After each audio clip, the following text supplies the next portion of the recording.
Check the mic and make sure it sound right, boys. Good morning po sa ating lahat. Isang panibagong araw na naman. Sa araw na ito, akin pong ipapakita sa inyo ang aming mga ginagawa dito sa pinto na Doco Barnes. Kung kayo'y bago pa lang dito sa aking channel, mag-subscribe na po kayo dito sa Paint and Varnish TV. At huwag kalimutan i-click ang notification bell para ma-update po kayo sa lahat ng mga bago kong upload.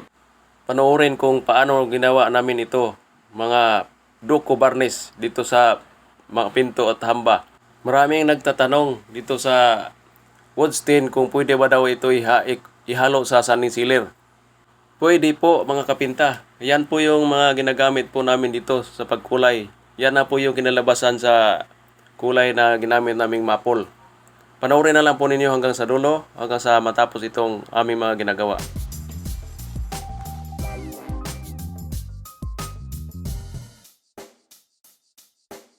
Check the mic and make sure it sound right, boys. Ang una kong gagawin dito sa pinto, isprayhan ko ito ng epoxy primer para kapit po yung pati pagbatak po mga kapinta. Maganda po kasi pagka na-primeran, kung idritso mo yung pati, mas matibay po ito mga kapinta. Kaya lahat ng mga ginagawa ko, akin pong primeran mga kapinta bago batakan. Check the mic and make sure it sound right, boys.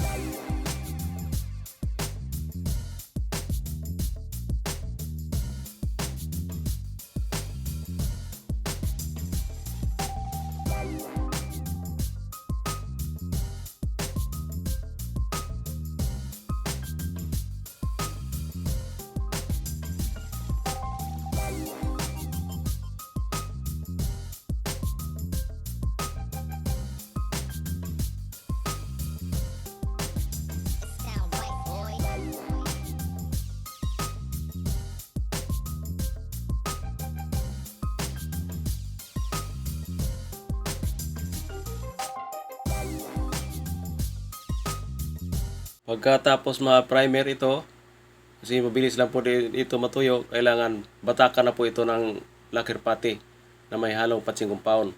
Yan po yung kasunod dito sa batak po. Kailangan mga 3 patong po itong batak o masilya. Panoorin na lang po hanggang sa dulo, hanggang sa matapos.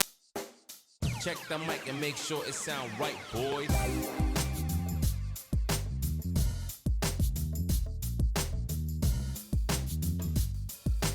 Tapos na mga primer, ang kasunod ko gagawin dito, masilihan na po ito ng lacquer putty na may halong patching compound. Yung hinahalo ko dito yung primer surfacer para malambot po at lagyan po ito ng patching compound para malambot lihain. Pagka puro matigas po mga kapinta. Marami na pong mga nakaalam po nito sa pagmasilya. Kailangan po manipis lang po yung pagmasilya dito. Huwag po rekta kapal. Manipis lang po para kasi mayroong makapal na pagmasilya, kapalan mo kaagad. Tuyo ng ibabaw pero yung ilalim basa pa. Kaya kailangan po nating nipisan po ito. Alam po yung mga dokiro kung paano po ang masilya ng tama pong pagmasilya mga kapinta.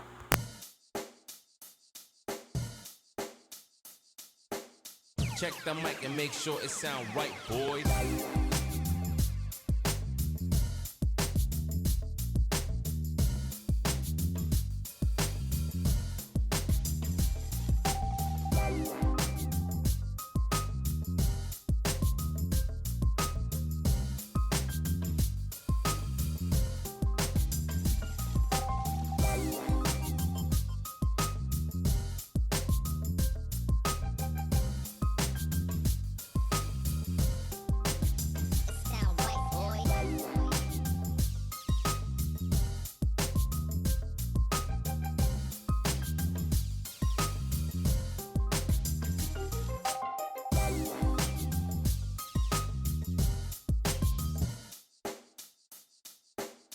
Check the mic and make sure it sound right, boys.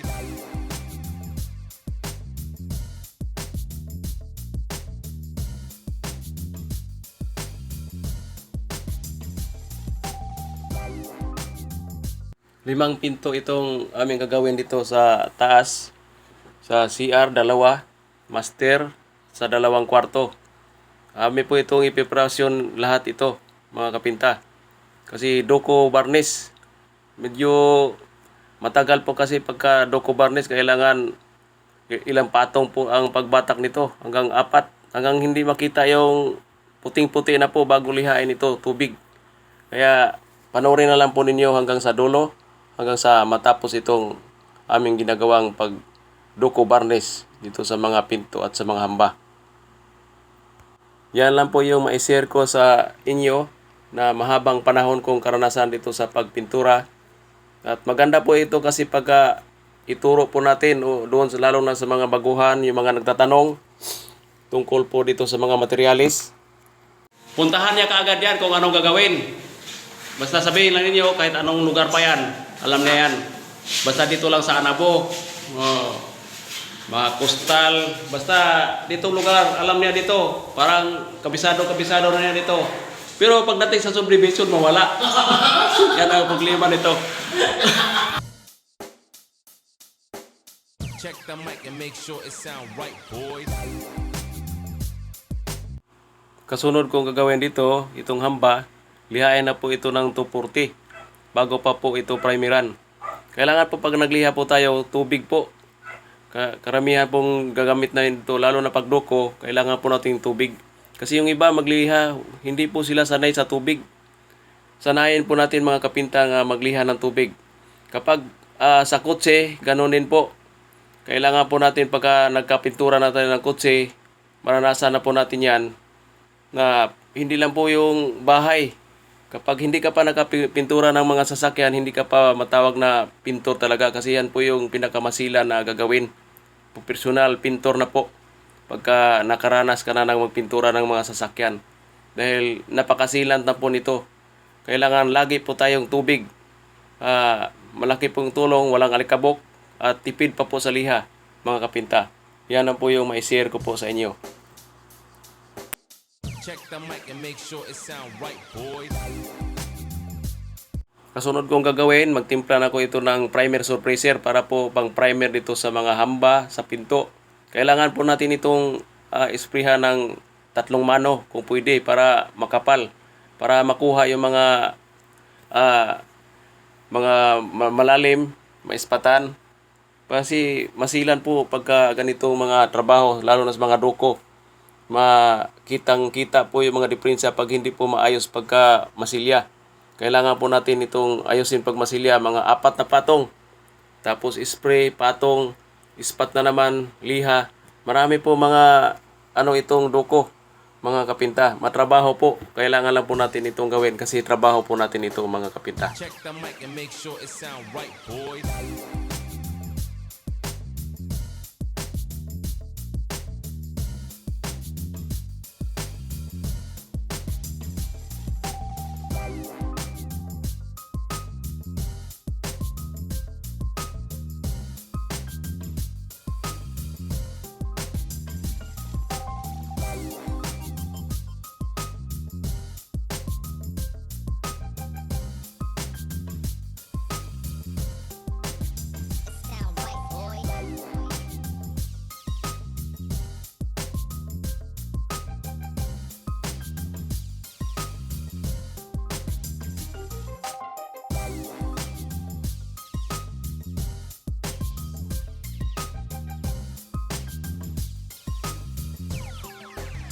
Sound right, boy. It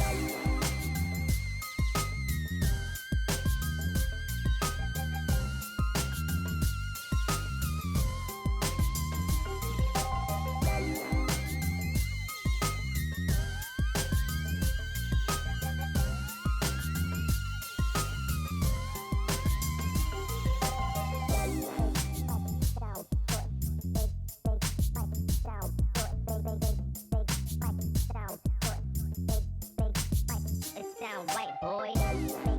Tapos na ang primer surpriser. Ito naman kasunod kong gagawin. First coating na po ito sa kulay. Yung doko varnish, mga kapinta. Hanggang 3 patong po ito. Hanggang sa makuha na po yung kulay na maple. Lahat po ito, gagawin po namin ito lahat paikot, lahat ng pinto. Yung 5 pinto po ito, mga kapinta. Kailangan makulayan ito lahat. Panoorin na lang ninyo hanggang sa dulo, hanggang sa matapos itong aming mga ginagawa na pagduko barnis. Check the mic and make sure it sound right, boys.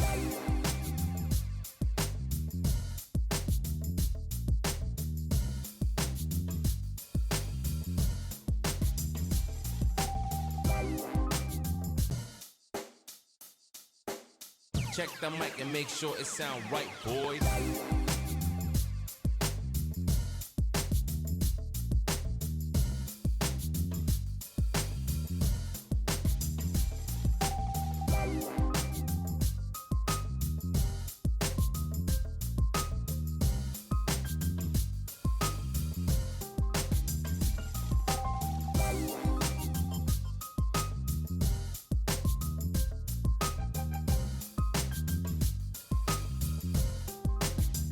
Sound white, boys. Diyan na po yung pinaka kulay niya dito sa mga pinto na duko barnis, mga kapinta. At maganda na po ito pagka natapos na, lalo na pagka natapkot na.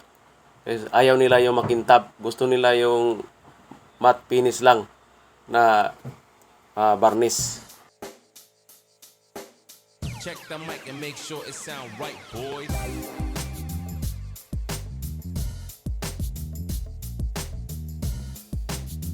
Na may nakuha kayong kunting idea dito sa aming mga ginagawang duko barnis, mga kapinta.